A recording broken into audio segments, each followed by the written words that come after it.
সাধারণ মানুষের যে ধারণা যে একটা সিভিল ইঞ্জিনিয়ার কি করবে, বিল্ডিং বানাবে, রাস্তা বানাবে, ব্রিজ বানাবে, কিন্তু না, এর বাইরেও আসলে সিভিল ইঞ্জিনিয়ারদের অনেক কাজ আছে।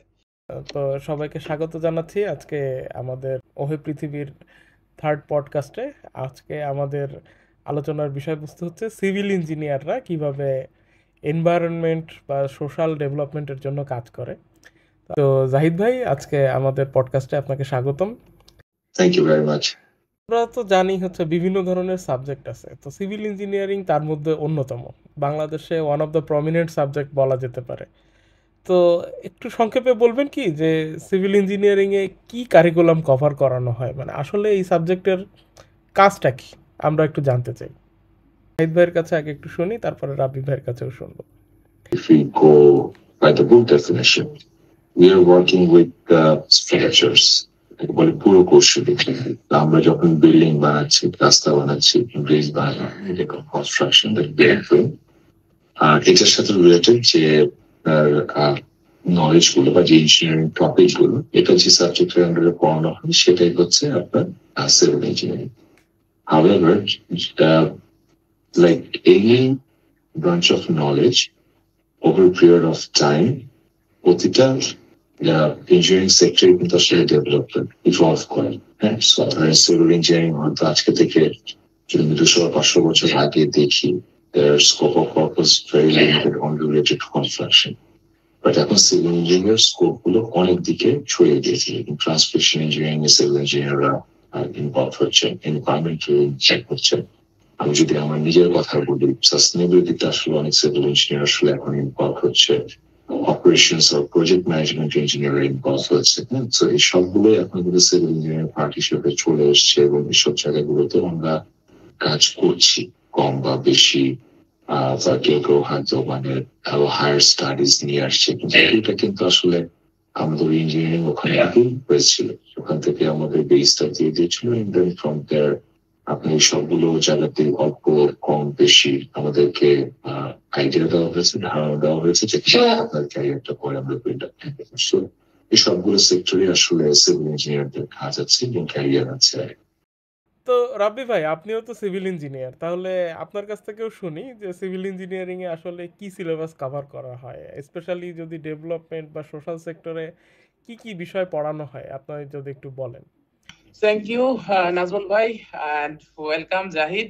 আসলে সিভিল ইঞ্জিনিয়ারিং এ মূলত যেটা পড়ানো হয় সেটা হচ্ছে স্ট্রাকচার, যেটা আমরা যে কোনো ইনফ্রাস্ট্রাকচারের ডিজাইনের জন্য যেই জ্ঞানগুলো থাকা দরকার পড়ানো হয়। জিওটেকনিক্যাল ইঞ্জিনিয়ারিং, জিওটেকনিক্যাল ইঞ্জিনিয়ারিং এর মধ্যে আপনার সয়েল মেকানিক্স থাকে, ফাউন্ডেশনটা থাকে কোনো একটা ইনফ্রাস্ট্রাকচারের।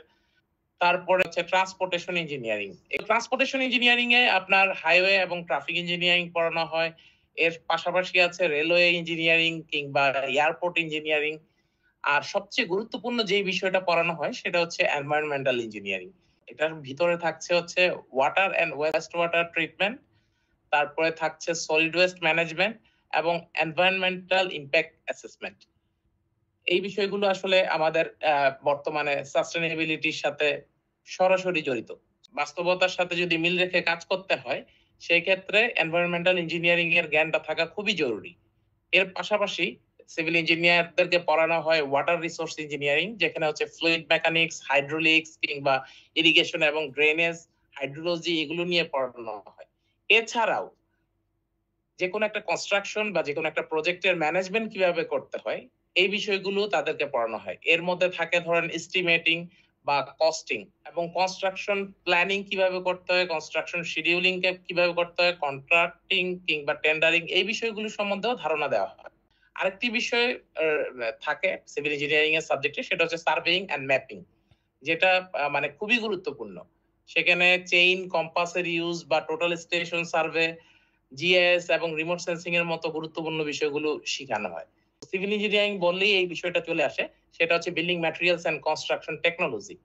বিল্ডিং ম্যাটেরিয়ালস এর মধ্যে আমাদের সাধারণত সিমেন্ট, কংক্রিট, স্টিল, ব্রিক্স কিংবা মডার্ন যে কনস্ট্রাকশন টেকনিক্স গুলো আছে এই বিষয়গুলো আমাদেরকে পড়ানো হয়। সো সিভিল ইঞ্জিনিয়ারিং আমি বলবো আসলে টোটাল একটা প্যাকেজ। এখানে আপনার যে কোনো একটা প্রজেক্ট করতে গেলে সেই প্রজেক্টের প্ল্যানিং, এক্সিকিউশন, কিংবা সেটার যে প্রজেক্টটা থাকবে সেই প্রজেক্টকে ম্যানেজ করা, project management, manpower management, time, quality and budget management, মোটামুটি সবকিছুই পড়ানো হয়। বর্তমান বিশ্বে সিভিল ইঞ্জিনিয়ারদের আসলে যেই কাজটা খুব বেশি গুরুত্বপূর্ণ হয়ে গেছে সেটা হচ্ছে সাস্টেনেবিলিটি নিয়ে কাজ করা। সিভিল ইঞ্জিনিয়ারদেরকে এইটাও আসলে ধারণা রাখতে হয় আসলে কিভাবে একটা safe drinking water supply system তৈরি করা যায়, কিংবা আপনার ইন্ডাস্ট্রির বর্জ্যগুলো বা বায়ু দূষণটাকে আসলে কিভাবে মানে নিয়ন্ত্রণ করা যায়। সিভিল ইঞ্জিনিয়ারদের মানে টোটাল একটা ধারণা বা জ্ঞান রাখতে হয়। সেটা প্রজেক্ট ম্যানেজমেন্ট হতে পারে, হিউম্যান রিসোর্স ম্যানেজমেন্ট হতে পারে, কিংবা সেফটি ম্যানেজমেন্ট হতে পারে। সবগুলো বিষয়ের আসলে কম্বিনেশন থাকতে হয়। সো সিভিল ইঞ্জিনিয়াররা আমার মনে হয় শুধু ডিজাইনার না, প্ল্যানার বলতে পারি। আমাদের এই সাস্টেনেবল ওয়ার্ল্ডটা গড়ার জন্য যে প্ল্যানিংটা করবে, শুধু ভাঙা গড়াই তাদের কাজ না, এটাকে সাস্টেইন করানো। আমরা আমাদের এই ওয়ার্ল্ডের যে এনভায়রনমেন্টাল যে ইস্যুগুলো আছে এগুলোর সাথে আসলে নিজেদেরকে কিভাবে খাপ খাইয়ে আমাদের ডেভেলপমেন্টটা হতে পারে, সেটাই আসলে সিভিল ইঞ্জিনিয়ারদের কাজ। তার মানে কি আমরা বলতে পারি যে ভূস্তরে এবং ভূগর্ভে যে ধরনের স্থাপনা তৈরি করা হয় সেই স্থাপনা নির্মাণ, স্থাপনা ব্যবস্থাপনা এবং তার চারপাশের যে পরিবেশ সবকিছুই আসলে সিভিল ইঞ্জিনিয়ারিং এর একটা সাবজেক্ট। জি, এটা আসলে আপনি এটার সাথে আরেকটু যুক্ত করতে চাই, সেটা হচ্ছে সিভিল ইঞ্জিনিয়ারিং বলতে আমি যেটা বুঝি সেটা হচ্ছে ভাঙা এবং গড়ার অপর নাম হচ্ছে সিভিল ইঞ্জিনিয়ারিং। কারণ আপনার ভাঙতে গেলেও সিভিল ইঞ্জিনিয়ারদের লাগবে, গড়তে গেলেও সিভিল ইঞ্জিনিয়ারদের লাগবে। তো এই পর্যায়ে আমরা আবার ফিরে যাব আমাদের গেস্ট জাহিদ ভাইয়ের কাছে। জাহিদ ভাই, আমরা তো জানি যে আপনি অনেকদিন ধরে ডেভেলপমেন্ট নিয়ে কাজ করছেন, স্পেশালি ইন্ডাস্ট্রিয়াল লেভেলে। তো এই বিষয়ে আমরা একটু আপনার ক্যারিয়ার হাইলাইট জানতে চাই। Just to be clear, I do not work on the environmental sector. I'm working on sustainability and sustainable development. There's a common misconception. So, just for my career, I started as a civil engineer in 2007 when I graduated from Masanuddin together construction firm for a couple of years. এবং তারপরে যেটা হয়েছিল যে also it was a sudden change in my career and it wasn't planned, to be very honest. সেটা হচ্ছে 2013-তে যখন Rana plaza incident আমাদের এখানে হয়। After that, a lot of international brands were working here. They actually thought that okay, it's a good idea যে আমরা আসলে বাংলাদেশে let's introduce a safety management program, যেখানে আমরা বাংলাদেশের গার্মেন্টস সেক্টরে যে বিল্ডিং গুলো আছে সেই বিল্ডিং গুলোতে we will assess the risk based on structure, fire and electrical safety. ঠিক আছে, হ্যাঁ, just to make sure যে another one doesn't ever happen. So it was tragic accident and everyone wanted to prevent that. So ওই সময় আসলে বাংলাদেশে সত্যি কথা বলতে এ ধরনের কাজের কোনো প্রাতিষ্ঠানিক ডিগ্রি বা কোনো কিছু অ্যাভেলেবল ছিল না যে আপনি ফায়ার সেফটি নিয়ে মানে পড়ালেখা করে এসে আপনি সেক্টরে কাজ করবেন, বা আপনি হচ্ছে মানে স্ট্রাকচার সেফটি নিয়ে পড়ালেখা করে সেই সেক্টরে কাজ করবেন। এরকম কোনো কিছু একাডেমিক প্রোগ্রাম ছিল না ওই সময়। সো খুব অ্যাডভান্স বেসিসে যে কাজটা করা হলো, দেখা হলো যে কারা সবচেয়ে কাছাকাছি আছে, কোন একাডেমিয়া বা কোন একাডেমিক ডিসিপ্লিন গুলো এগুলো সবচেয়ে কাছাকাছি আছে। সো এটার থেকে চিন্তা করে আপনার হচ্ছে স্ট্রাকচার এবং ফায়ার সেফটির জন্য ওই ডিপার্টমেন্ট গুলোতে প্রচুর সিভিল ইঞ্জিনিয়ার নেওয়া হলো। আর ইলেকট্রিক্যাল এবং ফায়ার সেফটিতে মানে আপনার ফায়ার সেফটিটা সিভিল ইঞ্জিনিয়ার এবং ইলেকট্রিক্যাল দুজন মিলেই দেখতেন, কারণ অনেকগুলো জিনিস ওভারল্যাপ করে। এই সিভিল এবং ইলেকট্রিক্যাল ইঞ্জিনিয়ার প্রচুর ওই সময় রিক্রুট করা হয় যারা এই কাজগুলো শুরু করেন, যারা এই সেফটি রিলেটেড অ্যাসেসমেন্ট গুলো শুরু করেন। So I also started my career in that way. I was working with Bureau Veritas at that time. শুরুটা ওভাবেই হয়েছিল, তারপরে যেটা হয়েছে over a period of time, when you progress in any industry or in any career, you get more responsibility, your scope of work also expands. So after joining there, after starting in this industry, কিছুদিন পরে my work scope got expanded a little bit. তো আমরা আসলে তখন আমি শুধু নিজেকে এই বিল্ডিং সেফটি অডিটে আটকে না রেখে I also started getting involved into project management and sustainability related projects, or let's say the more specific policy analysis and policy making. যেটা আমি শুরুতে আপনাকে একটু বলছিলাম যে there is a little misconception. You think that I'm working only on the environmental sustainability. কিন্তু আসলে সেটা না. When in industry we're talking about sustainability, we're not only talking about environment. We are also talking about at the same time the social sustainability. We are also talking about the financial or economical sustainability, and all those things that are intertwined in one another. কারণ আপনি যদি শুধু একটা জিনিসের উপরে focus করতে থাকেন তখন দেখা যায় হয়তো অন্য জিনিসগুলোতে গুরুত্বটা আগের মতো থাকে না, হয়তো আমাদের ফোকাসটা সরে যায়। তাহলে আজকালকার যারা যুব সমাজ আছে তারা কিভাবে প্রিপারেশন নিতে পারে? ধরেন যদি সাস্টেইনেবিলিটি সেক্টরে আসতে চায় বা সোশ্যাল সেক্টরে আসতে চায়, তাহলে আপনার মতো এরকম বড় প্রফেশনাল হতে চাইলে তাদের আসলে টার্গেটটা কিভাবে সে প্রিপেয়ার করতে পারে নিজেকে? The knowledge that I have at this moment সেটার উপরে বেস করে, হ্যাঁ। তো সত্যি কথা বলতে যে আমি যেটা দেখেছি আমাদের সময় এবং আমার ধারণা এখনো ব্যাপারটা অনেকটা একরকমই আছে।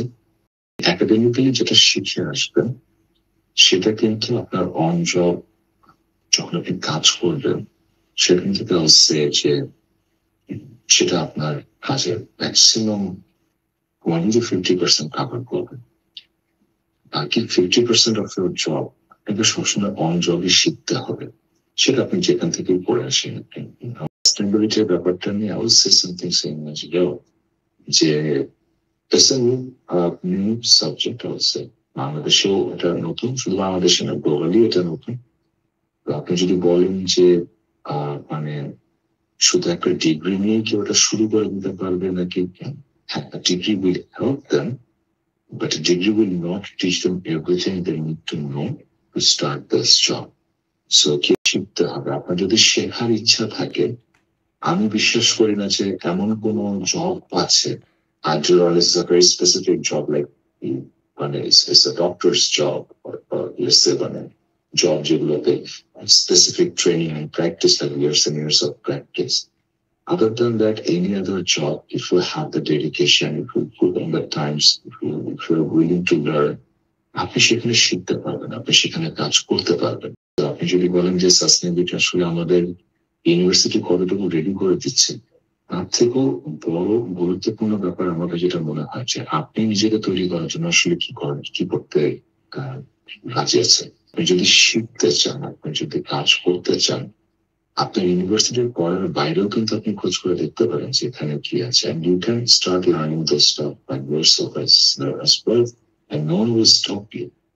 So কেউ যদি এখানে কাজ করতে চায়, I will tell them to start preparing themselves. Don't only depend on the university degree, or don't only depend on the university education. There is a very specific way I prepare myself for to advance in my career. আমি জানি না যে এটা সবার জন্য কাজ করবে নাকি, এটা আমি পরামর্শটা দিতে পারি। সেটা হচ্ছে যে আমাকে একবার একটা কথা বলেছি যে তোমার কারেন্ট জবে আসলে তুমি কখনো ফোকাস করবে না, তুমি ফোকাস করবে তুমি নেক্সট কোন জবটাতে যেতে চাও এবং সেটার জন্য তুমি নিজেকে প্রিপেয়ার করবে। সো সবসময় আমি যেটা করি, ধরেন আমি এখন আমি জুনিয়র এক্সিকিউটিভ পজিশন, হ্যাঁ, তার হচ্ছে আমার টার্গেট হচ্ছে 3 years from now on আমি একজন সিনিয়র এক্সিকিউটিভ হিসেবে যাবো। আমি যেটা করবো যে I go to all these job sites, I look for senior executive poster circular, and I'll go to the requirement and I'll see what requirement they're asking for. কারণ আমি যদি নিজেকে একটা সিনিয়র এক্সিকিউটিভ হিসেবে তৈরি করতে চাই, আমার আসলে এই স্কিলগুলো থাকতে হবে, কারণ this is what the recruiters R asking for. So ধরেন আমি যদি এখন আমি বলি যে সাস্টেইনেবল চাই, I can just go to LinkedIn, I can search and I can show you that maybe some people are asking Jenna, you need to know how to calculate our greenhouse gas, right? কেউ হয়তো বলছে যে আচ্ছা ঠিক আছে, তোমাকে করতে হবে যে কিভাবে আমরা আমাদের ওয়ার্কার স্যাটিসফ্যাকশন 20% বাড়াতে পারি। ভেরি অনেস্ট, আপনি কেন এগুলো শিখতে চাচ্ছেন? If you are trying to learn this only for your knowledge because you like it, that's fine. Go and explore the way you want to do it. কিন্তু আপনি যদি এটা চাকরি করার জন্য শিখতে চান, তাহলে তো আপনাকে জানতে হবে যে আসলে যাদের কাছে আপনি চাকরি নিতে চাচ্ছেন তারা আসলে কোন স্কিলটা চাচ্ছে। So this is something I do. Because there is no harm learning a couple of new things, right? মানে আপনি একটা নতুন জিনিস শিখলে সেটা তো আপনার কাছ থেকে নিয়ে যেতে পারবে না। হ্যাঁ, ট্রেনিং এর থেকে কোনো কিছু আসলে আপনাকে মানে জবের জন্য বেটার প্রিপেয়ার করতে পারে। So the next best thing is মানে learning from those incidents or learning from those events, learning from those success stories. আচ্ছা, কি করেছে দেখে তারা আসলে এখানে সফল হতে পেরেছে, কি করেছে দেখে তারা এই সমস্যাটাকে সমাধান করতে পেরেছে, কি করেনি দেখে হয়তো এই সমস্যাটা তৈরি হয়েছে। And this is definitely very good source of like information and learning as well. And yes, I think you can try that as well. ধন্যবাদ জাহিদ ভাইকে, আমরা খুব সুন্দর একটা আলাপ আলোচনা করলাম। তো এরপরে রাব্বি ভাইকে একটা ফলো আপ প্রশ্ন করব যে ইন্ডাস্ট্রিয়াল স্কেলের বাইরেও আমরা ন্যাচারাল রিসোর্স কনজারভেশন অথবা ডেভেলপমেন্ট সেক্টরে সিভিল ইঞ্জিনিয়ারদের কি কি কাজ দেখতে পাই? সাস্টেনেবিলিটি আসলে বলতে এখন শুধু গার্মেন্টস এর ইটিপি এইটাই না, একটা শহর বা একটা কমিউনিটি বা একটা সিটিকে আসলে ক্লাইমেট ফ্রেন্ডলি করে কিভাবে গড়ে তোলা যায়, এটাও সিভিল ইঞ্জিনিয়ারদেরই কাজ। একটা ভবনকে এমন ভাবে আসলে ডিজাইন করতে হবে যেন ভবনটায় আলো বাতাস আসে প্রচুর এবং বিদ্যুৎ খরচ কমে যায়, সোলার প্যানেল ইউজ করতে পারি, কিংবা আমরা সবাই রেইন ওয়াটার হারভেস্টিং এর কথা শুনেছি, যেটা আমরা বৃষ্টির পানিকে ধরে রেখে পরবর্তীতে এটা আমরা হারভেস্টিং এর কাজে ইউজ করতে পারি। সো এগুলো আসলে প্রত্যেকটাই সাস্টেনেবিলিটির এক একটা পার্ট। আপনার ওয়েস্ট কম্পোস্টিং যদি বলি, কিংবা গ্রিন বিল্ডিং এর যে আইডিয়া আছে, গ্রিন বিল্ডিং তো এখন মোটামুটি রিয়েল এস্টেটের একটা বড় ট্রেন্ড। সো অনেকগুলো সেক্টর আছে। আমি যদি বলতে চাই আসলে ক্লাইমেট রেজিলিয়েন্ট ইনফ্রাস্ট্রাকচার, যেমন একটা উপকূলে যদি আমরা বাঁধ দিতে চাই, কিংবা একটা ড্রেনেজ ডিজাইন করতে চাই, কিংবা একটা আরবান হিট কমানোর জন্য যে আমরা এখন ঢাকা শহরে ছাদের মধ্যে গাছ লাগাচ্ছি, গ্রিন এরিয়া প্রডিউস করতেছি, সবকিছুই আসলে সাস্টেনেবিলিটির একটা অংশ। সলিড ওয়েস্ট থেকে যে এনার্জি তৈরি করা হচ্ছে, এইটা আসলে কি? এটাও তো সাস্টেনেবিলিটি। আমরা রিসাইকেল করার চেষ্টা করতেছি। কোনো একটা বড় একটা প্রজেক্ট করতে গেলে কিংবা একটা রাস্তা করতে গেলে আমাকে আগে এনভায়রনমেন্টাল ইমপ্যাক্ট অ্যাসেসমেন্টটা করে নিতে হচ্ছে। যদি আমাদের ওই ইমপ্যাক্ট অ্যানালাইসিসটা যদি আমরা না করি, সেই ক্ষেত্রে আমার এই প্রজেক্টটা ফেল করবে বলতে আমার এই প্রজেক্টটা সাস্টেনেবল হবে না। সো এখানে সাস্টেনেবিলিটির মানে নিয়ে কাজ করার সিভিল ইঞ্জিনিয়ারদের অনেক বড় একটা জায়গা রয়েছে। আমাদের আসলে এই যে কোনো ধরনের কনস্ট্রাকশন বলি বা ডেভেলপমেন্ট বলি করতে গেলে আগে ইমপ্যাক্টটা বুঝতে হবে, এনভায়রনমেন্টাল ইমপ্যাক্টটা বুঝে আমাদের কাজ করতে হবে। এখন শুধু সিভিল ইঞ্জিনিয়াররা আসলে সিভিল ইঞ্জিনিয়ার না, এরা সাস্টেনেবল ডিজাইনার। সাস্টেনেবিলিটি তাদের মাথায় নিয়ে কাজ করতে হবে, শুধু বিল্ডিং না বানিয়ে পরিবেশকেও বাঁচাতে হবে। আশা করি এই পর্যন্ত যে আলোচনাগুলো হয়েছে সেগুলো আমাদের দর্শকদের ভালো লেগেছে। তো আপনারা নিয়মিত আমাদের চ্যানেলে সাবস্ক্রাইব করে বেল বাটন ক্লিক করে আমাদের পাশে থাকবেন, নিয়মিত কমেন্ট করবেন। আজকের পর্ব এখানেই শেষ করছি। আমি মোহাম্মদ নাজমুল হুদা। আমি সাজ্জাদুর রাব্বি। সবাইকে ধন্যবাদ।